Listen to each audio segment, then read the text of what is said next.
Hey, this is David Owen. And this is Marian Cowagowan. And this is You Show Me Yours, a podcast where a married couple talks about the movies and television that they loved before the first date.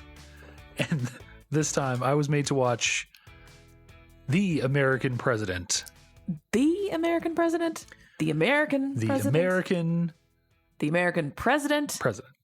Or the Spanish translation of this film, which tickles me, Mi Querido Presidente, which I believe is My Darling President, which is a whole other type of movie. But anyway, yes, it is The American President. It's basically the demo version of The West Wing. Yes. It's the start of the Sorkin cinematic universe.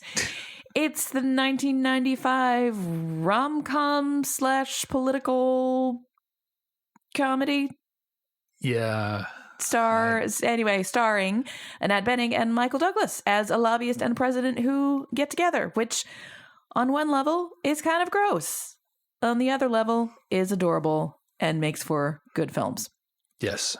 And I love it, even though it is slightly problematic. All right. The end. There we go. Anyway.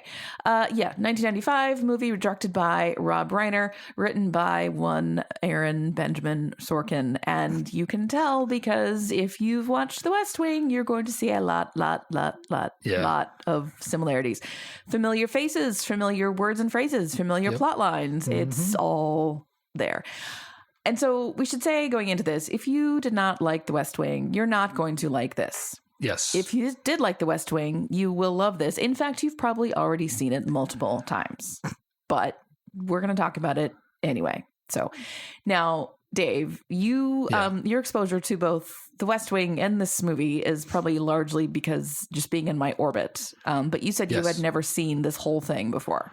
No. I've seen bits and pieces of it over the years. You know, I'm sure it was on, I don't know, TNT or something. I don't know. Oh, it's a guaranteed like Thanksgiving or 4th of July type of, crowd pleaser type thing. Yeah, but pretty much that. I've seen just like scenes here and there, and that's pretty much it. Okay. Yeah. So what did you know about it before? President goes on a date. That's pretty much it. Sure. Yeah.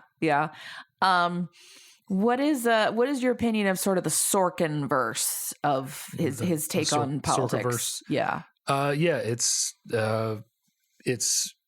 liberal porn. It's liberal wankery. Like yeah, you're not wrong. It's some idealized version of politics. Yeah.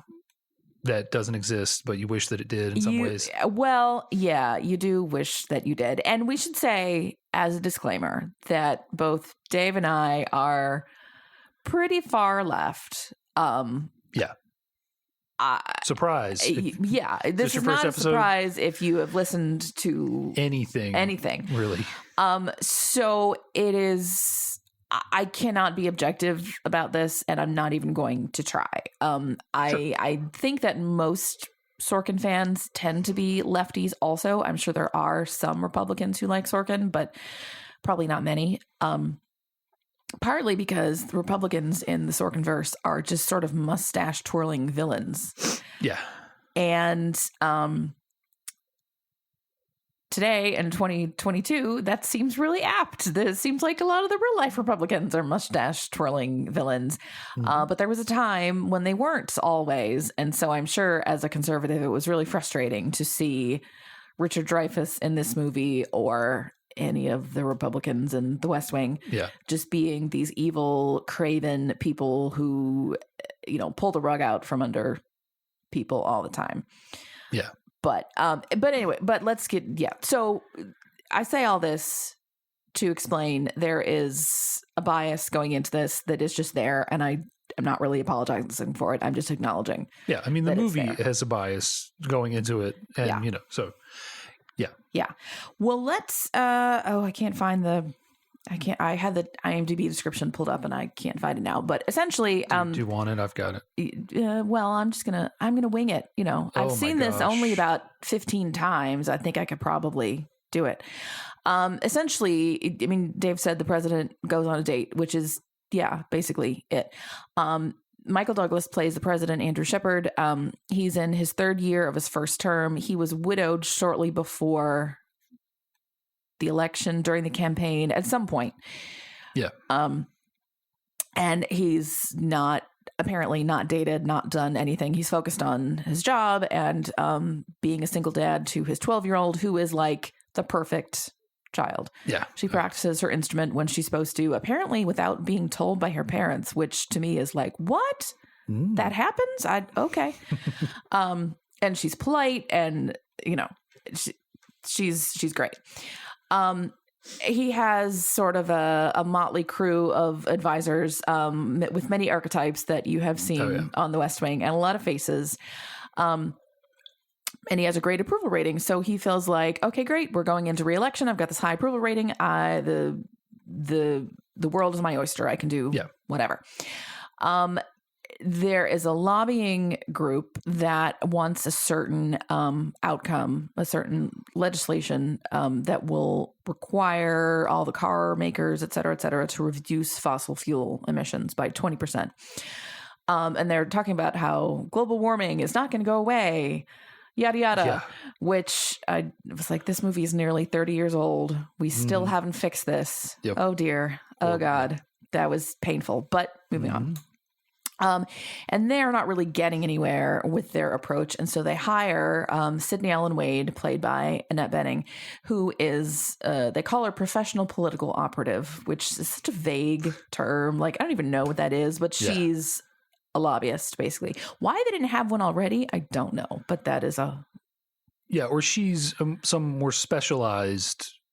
Yeah. Like they had been hiring environmental lobbyists, and she is not explicitly an environmental lobbyist. She's like a closer level that you bring in. That's like, apparently the lobbyists who specialize in environmental issues are just not very good. So they need somebody who's good, but doesn't know anything about I don't know.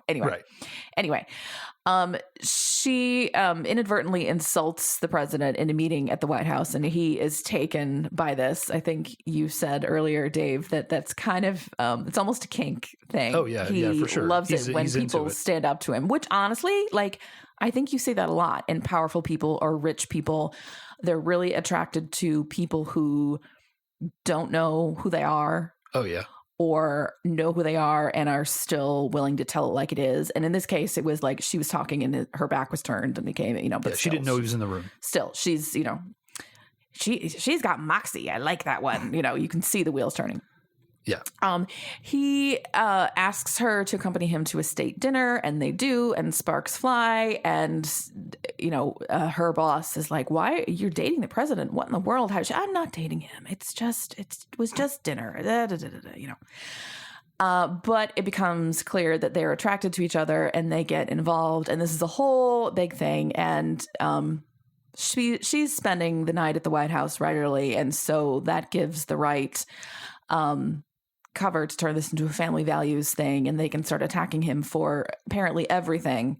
Right. Because now that he's clearly having sex outside of marriage and nothing is off the table. And his popularity rating slips. And so his White House is having trouble passing crime legislation that they wanted to do.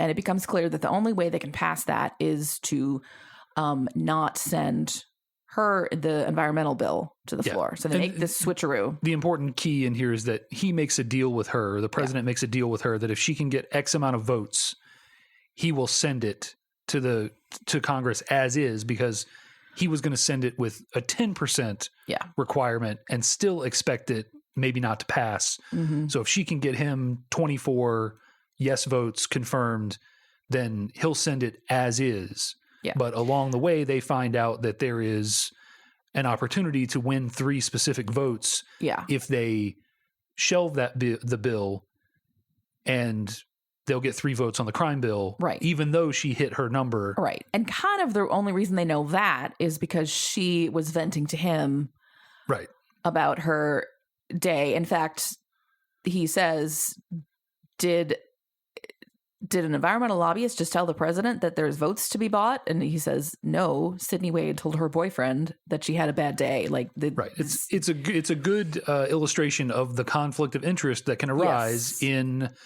and how it complicates everything because now what kind of how do you go forward? And he wrestles with this for, not very long. There isn't a whole, they're in this time crunch anyway. And so he eventually says, okay, I choose my job, make the deal, put the thing away. And she is furious and leaves.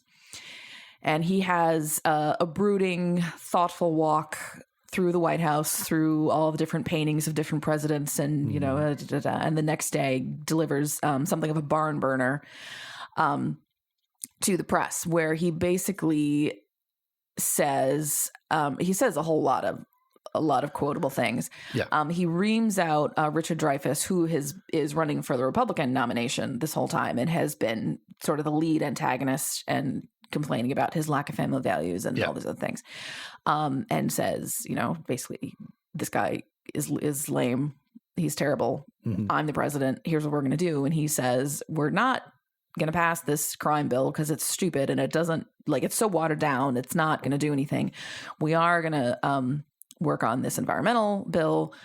End of discussion. And she comes back and she says, I didn't come back because you sent the bill to the floor. And he says, I didn't send the bill to the floor to get you back, but look where we are. It's like a reverse gift to the Magi. And presumably, he did the right thing and he stood up and everybody loves him now and she loves him and la la la, the end. Yeah. This is like catnip to me, even though I know it is so unrealistic and problematic and so much of this would not fly in real life. But I don't, let me have my liberal fantasy where public servants are focused on their jobs and they're not, selling their branded steaks on TV, right. And they're, yeah. Yeah. Well, and all of that plus where the conservatives are blowhards who just make baseless claims about, right. Platitudes towards family values. And there's this line that they keep saying in here about, oh, well, because he was recently widowed, the character debate was off the table during his first election. Like, what character debate? Even if he had a wife, they never say, like, how sometimes you're in a situation where, like, you have a trump card, but you can't say it because of reasons, what is the thing that they wanted to pursue in the first election that they couldn't because he was recently widowed? Well, is it just, I don't know. I think there are certain situations in life where somebody just has armor for everything. Right. But what I'm saying is if they have armor, but they don't have a weak point that it's hiding. Well, what was the accusation they were going to make? Yeah, sure. In a world where his wife was still alive, what's the character assassination that they were going to do? True. That's the piece that's, and again, this is like early Sorkin. It is, I hate the use of the term plot holes when it comes to movies, because I think people just call things plot holes that aren't plot holes, but there are unanswered questions. What is this thing that they wanted to do? Because they're not doing it now. All they're saying is he's a liberal and he's in the ACLU or something, like, oh, God forbid. Right. Like what's because the character assassination becomes he's dating and potentially having premarital sex, which was clearly not an issue when he was married to his widowed, that's the piece that's missing for me after watching it, is just like, because they kept saying, oh, now the gloves can come off because we're 3 years from him being widowed. You're like, what is it that they were stopped from doing before? Well, that's fair. Well, it's just very weird. That is the other element of these mustache twirling villainous Republicans, is that they only have a couple tricks. Right. Which is just to be like, family values. Right. We have them. He does not. That's, and the crowd is, there's a scene where Richard Dreyfuss is speaking at a campaign rally and the crowd is applauding uproariously to every single thing he says. And I'm watching this going, that's not an applause line. Why are they applauding at everything? But they're trained to, cheer. Yeah, it's very, there's this Primus, this band I like, they have this couple of song duo that they've put out over the years for this fictitious politician named Saddington Willoughby. Mm-hmm. And he's, like I think the first song says, Saddington Willoughby is the legislator that pinned us up the bill that banned the use of certain things like this and that. Yeah. And there's a second song where he's giving a speech, and the speech is just gobbledygook of words. And it's, but it's got the cadence of a political speech. Yeah. And the people in the background are just cheering and cheering and cheering. Yeah. And that's what it reminds me of in my little, the applause sign is on. I didn't listen. I just applauded when the light told me to. And I mean, that's the criticism that the songs are making, is that, these people cheer at anything, even when it's nonsense.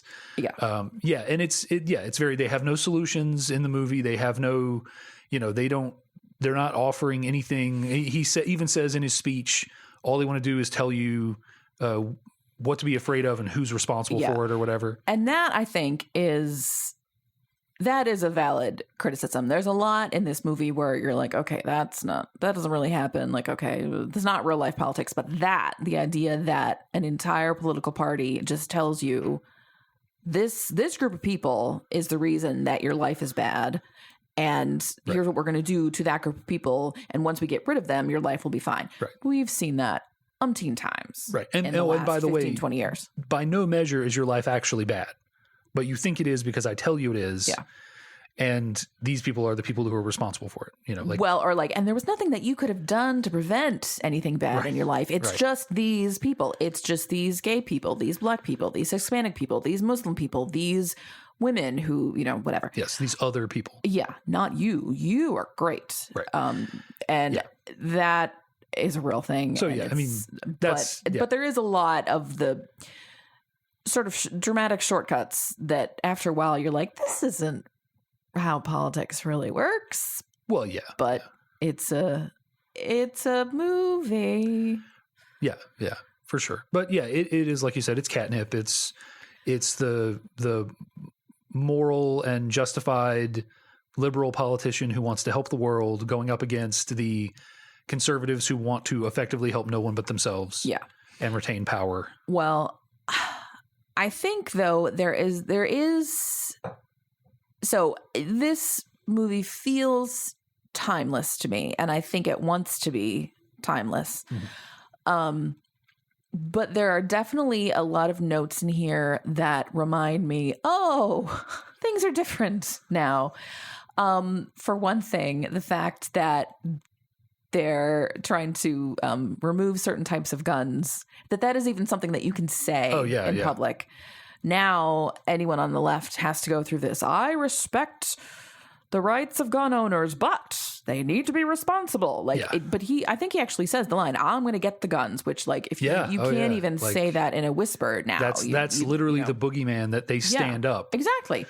They're coming for your gun. Yeah. And the idea of an assault weapons ban, which is what they wanted in this bill, that is a pipe dream. You can't do that now.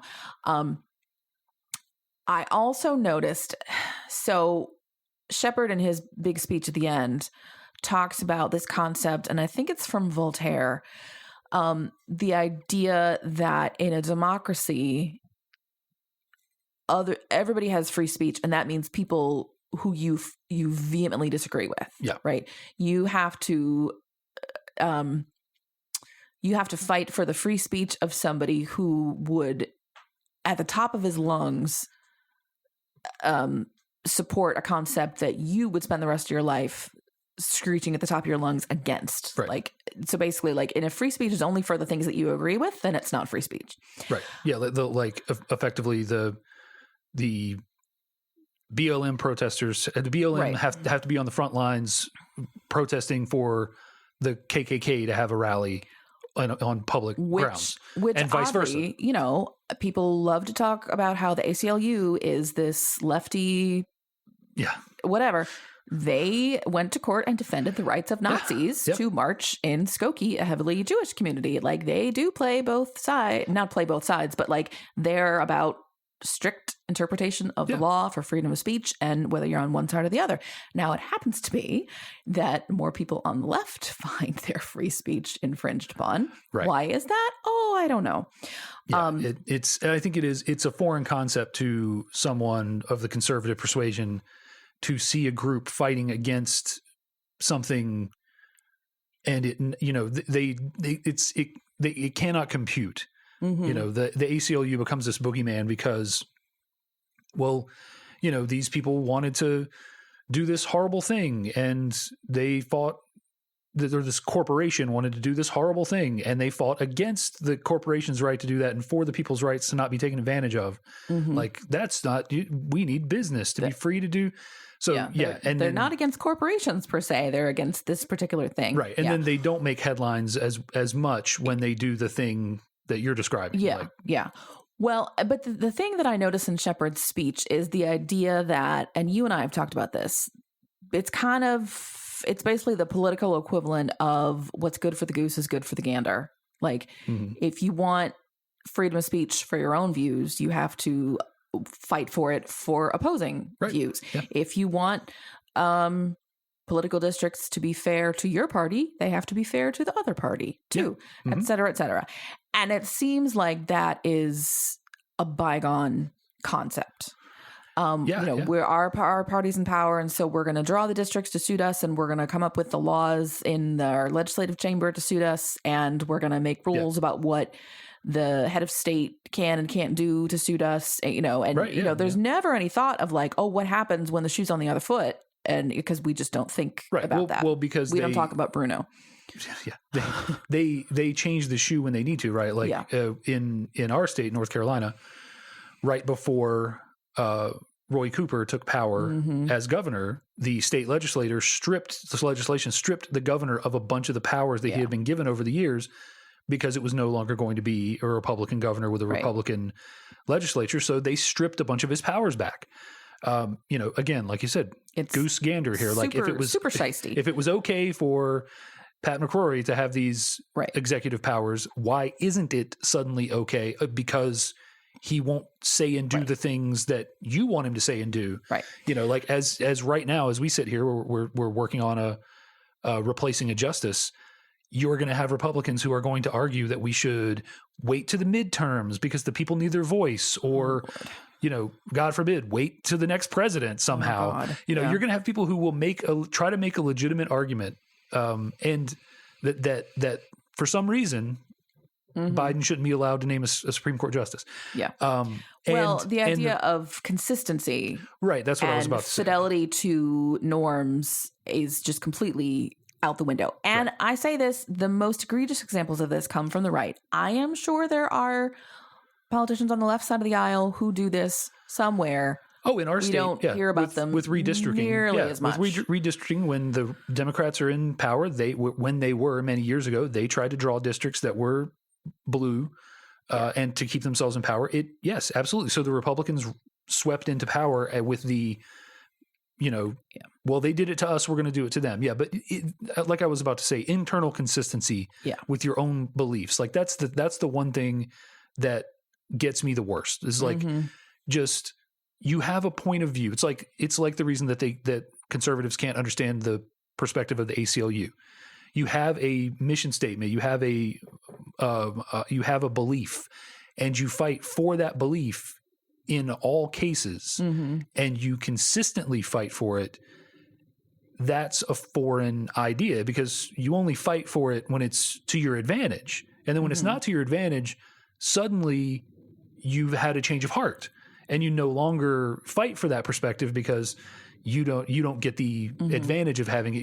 Instead the opposing party does. Well, and there's a place in the movie. So when it becomes clear that Shepard and Sidney are becoming an item, people have various concerns about it, some of which I think are legit. Like the idea of a lobbyist dating a president, like that's sketchy. Yeah. And no good lobbyist would do that. Well, I take it back. Any good lobbyist would realize that there's a conflict of interest. Yeah. Maybe they would do it anyway. But anyway, it's a love story. We're supposed to not care about that. But there's all this criticism of Sidney, and Shepard refuses to comment on it from the White House. He says, this is the president's personal life. We're not talking about it, and we fight the fights, we can win. Yeah. It's a very quaint sort of view on it, that somehow his personal life can remain personal. Right. And then someone says, no, you fight the fights that need fighting. And I think that is an interesting distinction. Now it seems to be you fight the fights that you can rig to win, or I don't. Yeah, it's the whole take on how you negotiate and how you decide what's right, and it's all a very different tack than we see now in 2022. Yeah. And was this antiquated at the time? I don't really remember. I feel like it was just about to become antiquated. I feel like a lot of things changed in 94. Yeah, that was the first midterms after Clinton was elected. Yeah, that and then Lewinsky, like that all sort of changed. A lot. And one other thing that I think is charmingly outdated here is the notion that you can get people to change their vote. Yeah. Because now there are some votes on things in Congress, I'm sure, that are not strictly along party lines. But for the big things, everybody knows, okay, you're going to vote this way, you're going to vote this way. I mean, we're thinking about, I don't know. Yeah, so right now they're going to be nominating a new Supreme Court justice. And the question is not how many Republicans will vote to confirm. Right. It's how many will vote against, because that's what we expect. It's not how many will vote against. It's what is the strategic maneuvering we need to do to get all of the Democrats on board. Yeah. So that we can push this through with the minimum amount of votes. When you remember something like Ruth Bader Ginsburg got like 93% yes votes in the Senate, like the queen liberal justice of all time got almost unanimous consent from the Senate when she was up. To be fair, I don't think she was queen liberal at the time. But I'm saying, you know, it's still like the point, you're illustrating my point even better, right? That these people have a pedigree going in that demonstrates their ability to do the job. Now the assumption is, and so liberal and conservative matter less, because back then you were looking at someone and going, yeah, I can't deny that this person is very qualified to do this job. Now it's okay. Well, a Democrat president is voting, is putting this person up. Therefore, they're going to be super liberal. Therefore, we vote against them. Yeah, and there's this litmus test, like, are you going to vote the way that I want on this kind of thing? You know, and there's one thing. There's one thing to have that discussion to have a discussion about it, like we did with some of the most recent nominees, and to say like, this person isn't even, you know, Barrett isn't even qualified on paper to do this job. Or, you know, we have these concerns about Kavanaugh or whatever, you know, and you have a discussion about it and you talk about why these things are bad or why these things maybe aren't becoming of a Supreme Court justice.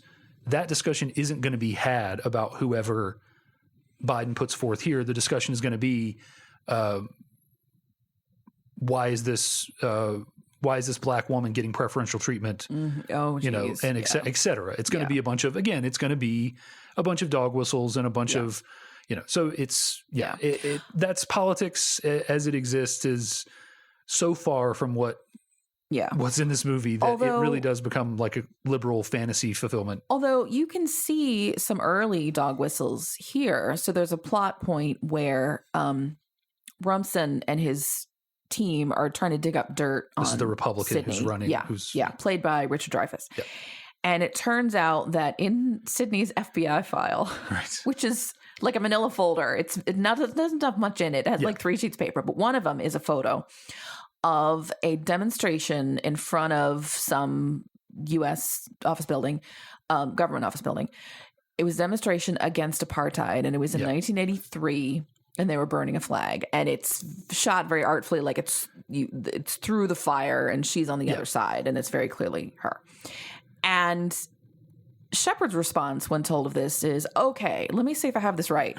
13 years ago, when I wasn't president, somebody that I didn't know then was demonstrating and didn't break any laws, and it was demonstration against something that was so bad it doesn't exist anymore. How is this a problem? Yeah, how is this? And he refuses to comment on it. And Rumson turns it into, oh, this woman's idea of a good time is to relax by setting a couple of American flags on fire, which is not what happened at all. Yeah. But yeah, do you remember in the 90s that was a huge, like that was the worst thing that some people could imagine was burning a flag. Like they wanted to have a constitutional amendment against burning the flag. And I was like, I'm sure it's offensive to you. That's kind of the point. Right. It's a demonstration of how strongly somebody believes in what they are saying, or how they're demonstrating against a thing, and they're demonstrating how strongly they object to whatever this thing is by burning the flag. Like, this is the point. Right. And but it was just lost on everybody. If you were really opposed to burning the flag, you would do the things necessary to make your viewpoint known, but the president of the Anti-Flag Burning League has to be on the front lines defending the right of these people to burn the flag while it is still like it only works in one direction, right? If freedom is freedom, and like the guy who is the most against burning the flag still needs to be, well, right now it is 100% legal. Yeah. And in what you would really want them to do is to say, in fact, even the idea of outlawing burning the flag isn't within the spirit of the Constitution. Right. But that guy still needs to be on the front lines defending their ability to burn the flag. But instead, they're trying to get it banned. Yeah. But I think that whole thing of like, oh, she burns flags for fun is that's an early it's a dog 100%, whistle. 100%. Especially for that time that this movie was made. Oh my God. I had forgotten about that. And it is sort of quaint. Like, remember when that was the worst thing that you could imagine? Yeah. I have a friend, by the way, who told me, I don't know if this is true. He says every year on the 4th of July, he burns a flag just because he can. Sure. And I am a little bit stunned by it. And it's very dramatic and theatrical and, sort of in line with his personality. But I think, well, yeah, okay, sure. Yeah, I mean, that's maybe he is the person that Rumson is complaining about. That's how he relaxes his city. Yeah, and like what you want in a world where in a country where we offer these sort of freedoms is a little bit of a mature take on it. So it's a little bit. I'm sorry, did you forget what country we're in? No, sure, yeah, but I'm saying it's a little bit of a kid just doing something because they can. Kind of thing. Like, you want these freedoms, but also you want reasonable people to understand that things become abrasive and they go too far. Like, yes, it's okay to burn a flag in front of a church in XYZ on the 4th of July at a soldier's funeral, but it doesn't mean that you should.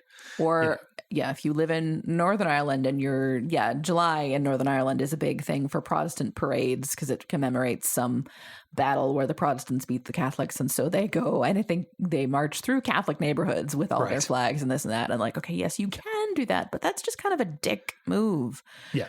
Maybe don't do that. But if your concern is not community and harmony, but sticking it to the other people, that anyway. Yeah. I mean, I think this movie brings up a lot of interesting side discussions, but let's talk about the movie for a little while before we end this. It's got a really cool cast. Yeah. Tons of people, Yeah, there's a lot of faces who show up in the West Wing later. Specifically, Martin Sheen, who is the president in the West Wing, is the chief of staff here. Yeah. And the first couple times you realize that it's backwards. You're like, the world is tilted on its axis. I don't understand. But Anna Devere Smith is playing the press secretary here, and she is the national security advisor in the West Wing. Yeah. The press secretary here is like a complete one-to-one for CJ Craig in the West Wing. She doesn't get enough screen time, but you'd think like if there was more screen time, the personality would round out a little more. Oh, CJ. Absolutely. Yeah. Michael J. Fox is an aide. I think he's a senior domestic policy advisor. I don't know. Something, but also somehow a speechwriter or something with overseeing speeches. So you get real Sam vibes. So he's a combination of Josh Lyman and Sam Seaborn. Yeah. David Paymer, who's always a great character actor. Oh, yeah. He's one of those where he doesn't headline anything, but when you know he's in something, you're like, okay, this part will be good. Yeah. He is kind of this nebbishy pollster and also an advisor. Yeah. But he's got serious Toby Ziegler vibes. Yeah. And who else? I can't even. Oh, Joshua Molina is in this. He's a frequent Sorkin actor. Is he? He was in The West Wing like in the last half, but he was Sidney's assistant.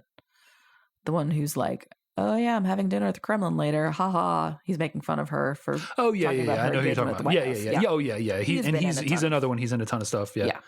And the queen of the 90s, at least in my mind, Samantha Mathis. Right.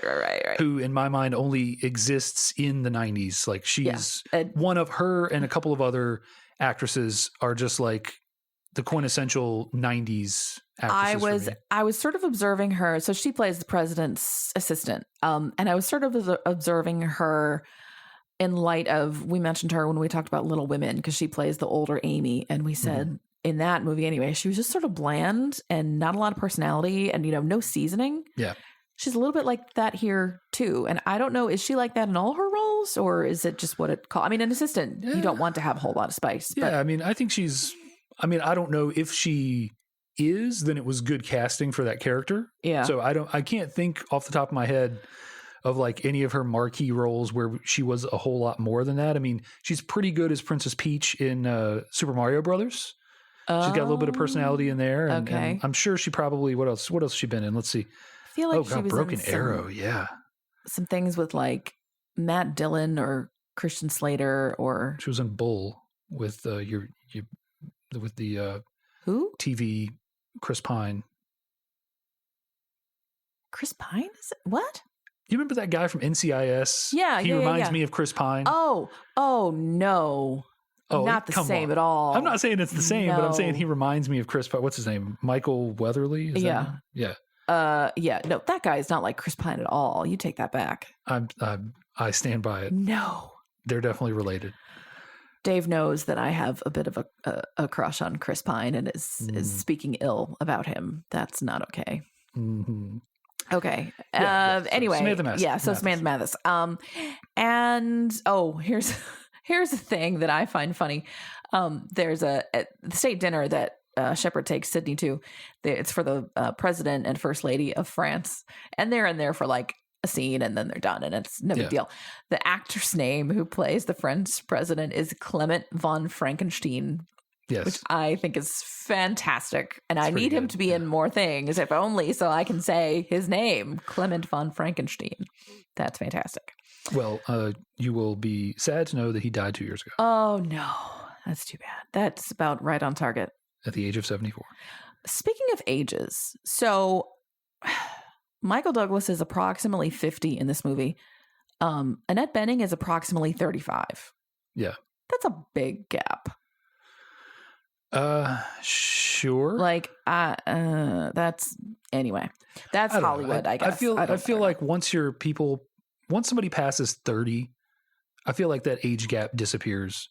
Like in the 20s, it's still a little bit weird, but once your character is at least 30, 35, it's like, I'm not weirded out by age gaps anymore. Well, no. Well, I don't know. Well, the reason that I looked up their ages was I was thinking, oh, how nice to see a couple where they're in the same generation, because today you would have, I don't know, Harvey Keitel dating Emma Stone, like that level of age gap. So it could be worse. And Annette Bening is just sort of ageless. Like she could play 10 years younger, 10 years older. She's yeah. And one thing that I mentioned earlier, that this movie wants to be timeless, and in some ways it is. Annette Bening does not scream, I'm a woman in the 90s.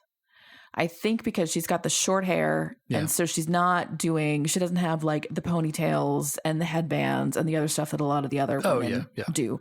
But her clothing doesn't scream 90s somehow. She's very classic looking. I think she has a couple 90s outfits, but I know what you mean overall. Extreme, I know what you mean overall. So I think that is a benefit. It helps in it being timeless. Yeah, well, and just in general, that you're dealing with the president, and that's just suits, and things look in general, pretty. You get into the office situations, and you got women who are wearing very period pieces. Well, and that is men's fashion is not nearly as malleable as women's. A woman will look dated if she's wearing clothing from 2 years ago. A man can wear a suit that he wore 20 years ago and still look fine. This is true. And that is your daily minute on why we need more feminism. Yeah. So this is a very quotable movie. Oh, yeah. Every time I see even parts of it, I almost want to have a notepad with me. Like, here are some lines I'm going to use in my daily life. The one that I have managed to use is there's a portion where the pollster, Leon, played by David Paymer, is explaining why the president's poll numbers are down. And he says, well, the country has mood swings. And somebody, which I wonder is that at some point Jimmy Carter talked about the country was in a malaise. And I wonder if that's a reference to that. Anyway. Yeah. And someone says, you have 19 postgraduate degrees in mathematics and that's the best you can do. And he says, well, I could explain it better, but I'd need charts and graphs and an easel. I have used that with our kid only for my own amusement. Yes. He didn't get it, although I did tell other people later, I used this line and they were not nearly as amused as I was by it, but they knew to give me a high five for that. You know who also has quoted this movie? Oh, Lord. Who? One Ted, what's his actual, I was going to say his actual full, it's not Theodore. Anyway, Ted Cruz. Remember in the Republican primary in 2016 when Trump was being so rude to Cruz and insulting Heidi Cruz? Yeah. Remember the time when Ted Cruz had a spine and would stand up for his wife? Yeah, it was very against brief. Trump. Yeah, it was. Well, he quoted this. He said, you know, she's way out of your league. You just need to pick on your own somebody your own size, or, you know, whatever it was. It was from the movie. Yeah. Shame he didn't watch the rest of the movie. Right. Yeah. Shame he didn't keep up that spine and stand up for his wife against Trump. Yes. But yeah, imagine choosing Bob Rumson over Annette Bening. Right. No. Yeah, but it's a lot of it's a very Sorkin movie that with the dialogue and you know, I commented when we started the movie, it starts with a walk and talk towards the camera. Oh yeah. You know, it's short, but it's just enough to say, like, it's like a warm blanket. Like, you just feel like, I know this is an Aaron Sorkin movie about politics. Yeah. And start with a walk and talk towards the camera. Right. You know, some poor cameraman having to walk backwards with a 80-pound Steadicam through these, you know, hallways and everything. Yeah. And there's a plot line that is almost entirely lifted from this and shows up in the show. There's a U.S. military installation that is bombed, and Shepard has to meet with his advisors and they figure out what are they going to do. And it was clearly done to kill as many Americans as possible because the Americans just moved into this like 2 days ago. It had been there for months, you know, and the enemy knew it was there. Yeah. So clearly they have to have some response. And they figure out, okay, this is when you can bomb their building, and this is going to kill the fewest people, but it's still going to kill people. And someone he's like, okay, talk me into this, basically. And someone says, well, it's a proportional response, meaning like it kills approximately as many people as that, you know. And that there's an episode in season 1 of The West Wing that's directly called a proportional response. Mm-hmm. And it's this basic same thing. You killed one of ours, we're going to kill one of yours. What is it that Sean Connery says in the movie about Elliot Ness? So actually, no, that's not proportional, but it's he sends one of yours to the hospital, you send one of his to the morgue. Well, hospital, same level. Yeah. Same level of things. This is a super nerdy thing to confess, but I don't care. You guys all know that I'm nerdy. Anyway, I'm in a couple of West Wing discussion groups because it's just nice to, you know, 7 seasons of a show, right? There's sometimes when life imitates art, and it's nice to have other people to discuss it with, like, oh my God, I noticed that too. Yeah, it's better than the people who are in discussion groups for like Firefly that had like 12 episodes or something. You have like, this many years later, you're still, But anyway, so every so often somebody comes in and is just discovering the American president for the first time. They're like, oh my gosh, you guys, there's this movie and it's got the same, and oh my gosh, I just learned that Sorkin wrote it. And we're like, okay. Welcome to the club. Let's ignore the fact that you're late to the party. We're glad that you decided to show up. Yeah, it's like the guy in the Greta Van Fleet group going, you know, I just found this band called Led Zeppelin. Man, it's really got a Greta Van Fleet vibe. Yeah, they're kind of older. You might not have heard of them. Yeah, I don't. Yeah. It's like the meme going around the internet was a guy who had only ever seen Boss Baby watching any other movie. Man, I'm getting some Boss Baby vibes off this movie. You know, just, yeah, when you don't know what influenced something that is highly influenced, you know, you find the source material, you don't realize you're finding the source material, and you're like, hey. It would be like me watching something that was clearly based on Star Wars, and I'm like, I'm getting real Spaceballs vibes off of this. Yeah, or you are, huh? Okay. Yeah. Oh yeah. Or even Star Wars, that opens up a whole can of worms because that was based on so many different properties. Yeah. You know? But anyway, this is highly Sorkin is known for recycling lines, plot points, character names. I mean, there's a Leo in this, and then Leo in The West Wing. There's a couple of other ones. There's a Governor Stackhouse. There's a lot of, you know. There's actors. Sorkin is not wasteful with his plot elements. And the I think the only other thing I wanted to say is wanted to comment on was the dialogue and stuff. It's very, you know, you talk about, like, people talk about Quentin Tarantino and his dialogue, and I think Sorkin also has a very particular type of dialogue, like these very fast-paced conversations that are really full of, like, these witty retorts and comebacks and stuff. And especially President Shepard has like a tight 5 on everything, a tight 45.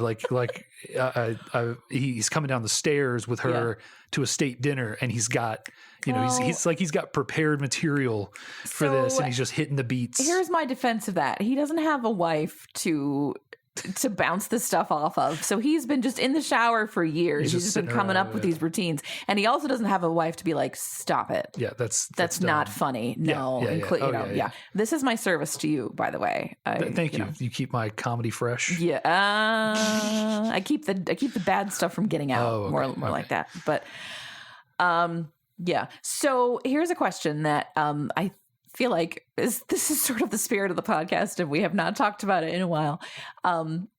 When we started this, we were saying that we were going to show each other movies that would tell the other person something about us. Does this tell you anything about me that you didn't already know? Well, that's the problem, right? Like, it doesn't tell me anything I didn't already know, because I've already watched, like, most of The West Wing with you off and on over the years and stuff. And that's the trouble. Like, sometimes you're going to pick a movie that is so much a Marion movie that it doesn't tell me anything about you other than, man, this sure is a Marion movie. You know, it just reaffirms your obsession with idyllic politics and good civil servants and clever dialogue and screwball romances. The many halls of the White House in reverse angle. Yeah. Worst case scenario, this matches what you knew about me. So. 100%. Yeah. I mean, if I wanted to give anybody an idea of your personality, I would send them to watch this movie. Yeah. Just watch this movie, pretty much that. Oh, I don't know. I'd like to think I'm a little more than that, but I can't lie. It is, you know, I own multiple West Wing t-shirts. So, I've realized, so I work with a lot of people who are much younger than me, and they sort of mock the West Wing. And I realized, this is not a universally beloved thing, but that's okay. It's comfort food. I don't know what to tell you. Yeah. Millennials don't know good movies, cinema, television shows. I wouldn't go that far. I'm just kidding. No. Yeah. Well, anyway, so that's the American president, or I don't think there's mi querido presidente. Yeah. Should people today watch this? Sure. Yeah, it's fun. It's, you know, Rob Reiner makes quality films. Yeah. So watch this. I mean, and the thing is, like, it describes, like, the blur, not the blur, but, like, the categorization of this is like romance, comedy, political, or whatever. Like, it's pretty light on the comedy. It's not, it's not slap your knee funny. Yeah, there's some good jokes in there and laugh lines and stuff. And a lot of it is just in the interactions, and certain characters are really really good. Like the one you were talking about with the guy that's going to go to the Kremlin or whatever. Yeah. Like every interaction with him is funny, and certain characters always have funny interactions. Michael J. Fox and the press secretary are they're like a little comedy duo. Yeah. When they're together, they're almost always together on screen, and they're always going back and forth off each other. So there's funny stuff like that, but yeah, like comedy, no. But watch it for the story and the politics. And this is not a comedy, but it's funnier than it would be had they done the original take on this. This was originally an idea from Robert Redford, right. And his original concept was just the president elopes. That's it. Bada bing. And it goes through umpteen iterations. And at one point, I swear to you, I'm not making this up. I believe you. Wikipedia may be making it up, but I am not.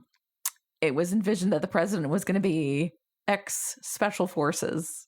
I think still dating an environmental lobbyist, but special forces. And he was going to be played by, I swear to you, this is what it said, Steven Seagal. Nice. I don't think that Steven Seagal could play the Andrew Shepard who went to Stanford and got all A's, and like this will be an entirely different movie. I adore hearing about things like that, like the what might have been, whether it's different casting or different characterizations or whatever. Like that would not be the movie that I love. It probably wouldn't even be a movie that I want to see, but I desperately want to see some storyboards about that, or read a few pages of the script or something. That sounds fantastic. that went on to become like Air Force One. Yeah, like, or White House Down or something like that. Some version of that. Yeah. Well, but then as soon as Sorkin came on, it was clearly like, oh, no. He's going to be an academic and who's kind of a wonk but kind of dorky and a lot of verbal sparring and, went down a total different direction. Yeah. So this may not be a super comedy, but it's funnier than that. I think. Or it's intentionally funny. Yeah. Whereas that might have been funny, but unintentionally. Yeah. So that is The American President. Folks, as ever, we would love to know what you think about this, particularly, if you are listening to this and you have a different take on the politics in the movie, if you have different political feelings than we do, if you're from a different generation, whatever, we'd love to know what you think about this. Please let us know. You can either tweet at us or send us an email. Our handle is the same at Twitter and Gmail. It's YSMY Podcast, YSMY for You Show Me Yours. And you can catch our newest episode. We have new episodes every other Wednesday. So 2 weeks from today, no matter when you're listening to this, there'll be something new in your podcast queue. You can find us on most of our major podcast providers, specifically Apple Podcasts, and I believe Pandora. And while you're there, if you would like to rate, review, and subscribe, that would be lovely. If you subscribe or follow or whatever, you'll have our latest episode in your queue. And if you rate and review, it helps other people find out about us. Or, you can just tell your friends about us. That's good too. It's even if it's like, listen to these lefties go on about politics, like stupid lefties, these nerds. Yeah, that's fine. We're used to it. Just tell them. Sharing is caring. So yeah, new episodes every other Wednesday. So Dave, what is our next episode going to be? I was thinking, I was going in one direction, and then I think I'm going to call an audible here at the end and go in a different direction. Does the date July 14th have any significance to you? I'm assuming that you intend it to be not Bastille Day. It's my grandmother's birthday. Okay. It's also the day that I'm that my daddy's coming home. Okay. He's coming home on July 14th. Okay. Cameron Poe. I have no idea what you're talking about. Coming home. It's going to be Nicolas Cage. Oh boy. Is this Con Air? Oh, yes. Amazing. Con Air. Don't think I've ever seen that. I hope you haven't. It'll be so much better if you haven't. If I have, it's been a really long time. John Malkovich, John Cusack, Sean Connery? No, that's The Rock. Okay. No, we'll get to that one. Okay. For sure. But yeah, I was just thinking, what is the opposite of this movie? And Nicolas Cage in an A shirt with his long hair flapping in the breeze. Ew. Perfect. Oh boy. Okay. Yeah. So that's either a palate cleanser or a palate Stir to fire. I don't really know. One or the other. It's just going to blow the palate out one way or the other. Okay. Good or bad. So tune in 2 weeks for our next episode when we're going to talk about Con Air. Yes. Yippee-ki-yay. Oh, no, wrong. No, put wrong the bunny movie. back in the box. Oh, is that the thing? Oh, dear put God. Put the bunny back in the box. Okay. And there's going to be some bad Nicolas Cage impressions. I'm just going to warn you now. It's going to happen. Well, also because it's Nicolas Cage, like kind of doing a southernish accent. Oh, dear. Like, okay. Yeah. So it's... Well... Yeah. All that and more on our next episode. So tune in then. Until then, thanks for listening. Bye. Bye.